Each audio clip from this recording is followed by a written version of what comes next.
Genesis chapter 28. Isaac therefore summoned Jacob and blessed him, charging him, You shall not marry a Canaanite woman. Now go to Padan Aram, to the house of your mother's father Bethuel, and there choose a wife for yourself from among the daughters of Laban, your mother's brother. May God Almighty bless you and make you fertile and multiply you, that you may become an assembly of peoples. May God extend to you and your descendants the blessing of Abraham, so that you may gain possession of the land where you are residing, which he assigned to Abraham. Then Isaac sent Jacob on his way. He went to Padan Aram to Laban, son of Bethuel the Aramean,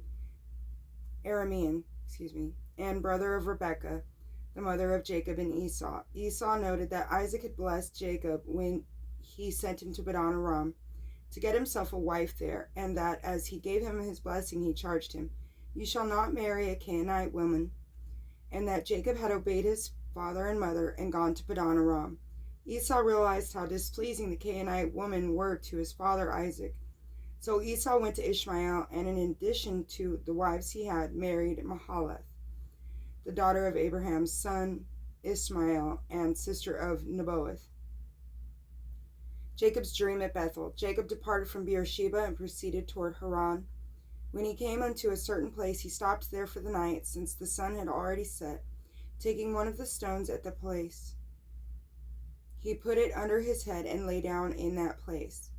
Then he had a dream. A stairway rested on the ground, with its top reaching to the heavens, and God's angels were going up and down on it. And there was the Lord standing beside him and saying, I am the Lord, the God of Abraham your father, and the God of Isaac.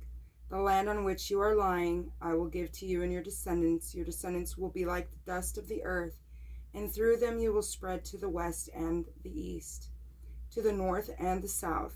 In you and your descendants all the families of the earth will find blessing. I am with you and will protect you wherever you go, and bring you back to this land. I will never leave you until I have done what I promised. When Jacob awoke from his sleep, he said, Truly the Lord is in this place, and I did not know it. He was afraid and said, How awesome this place is! This is nothing else but the house of God, the gateway to heaven. Early the next morning, Jacob took the stone that he had put under his head, set it up as a sacred pillar, and poured oil on top of it. He named that place Bethel, whereas the former name of the town had been Luz. Jacob then made this vow, If God will be with me and protect me on this journey I am making, and give me food to eat and clothes to wear, and I come back safely to my father's house, the Lord will be my God. This stone that I have set up on a sacred pillar will be the house of God. Of everything you give me, I will return a 10th part to you without fail. Genesis chapter 29. Arrival in Haran. After Jacob resumed his journey, he came to the land of the Kedemites. Looking about, he saw a well in the open country with 3 flocks of sheep huddled near it, for flocks were watered from that well. A large stone covered the mouth of the well. When all the shepherds were assembled there, they would roll the stone away from the mouth of the well and water the sheep. Then they would put the stone back again in its place over the mouth of the well. Jacob said to them, My brothers, where are you from?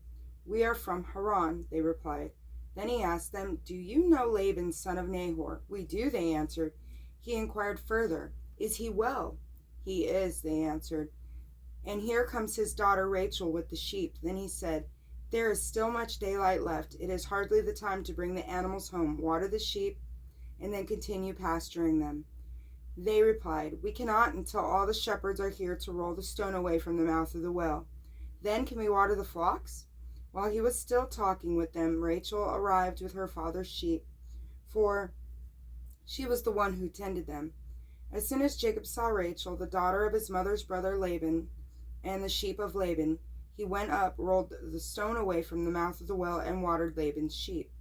Then Jacob kissed Rachel and wept aloud. Jacob told Rachel that he was her father's relative, Rebekah's son.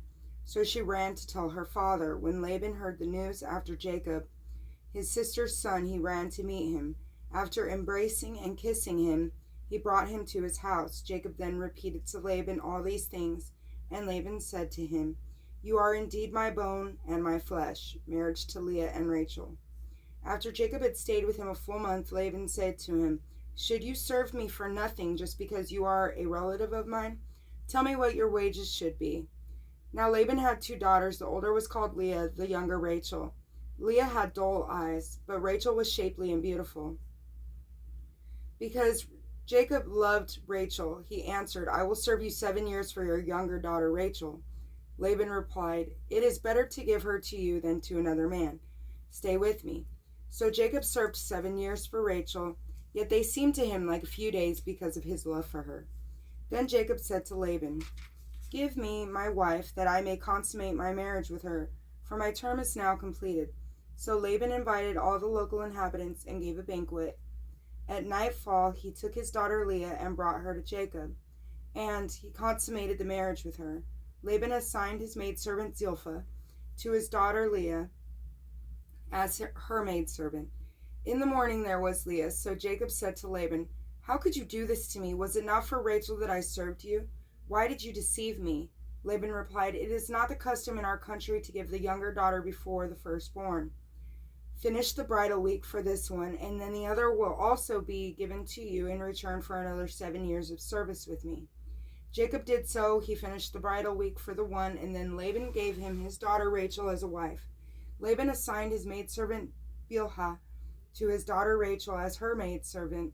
Jacob then consummated his marriage with Rachel also, and he loved her more than Leah. Thus he served Laban another 7 years. Jacob's children. When the Lord saw that Leah was unloved, he made her fruitful, while Rachel was barren. Leah conceived and bore a son, and she named him Reuben. For she said, "It means the Lord saw my misery. Surely now my husband will love me."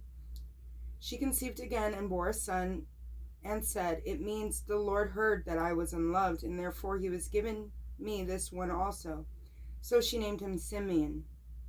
Again she conceived and bore a son, and she said, "Now at last my husband will become attached to me, since I have now borne him 3 sons. That is why she named him Levi. Once more she conceived and bore a son, and she said, "This time I will give thanks to the Lord." Therefore she named him Judah. Then she stopped bearing children. God bless.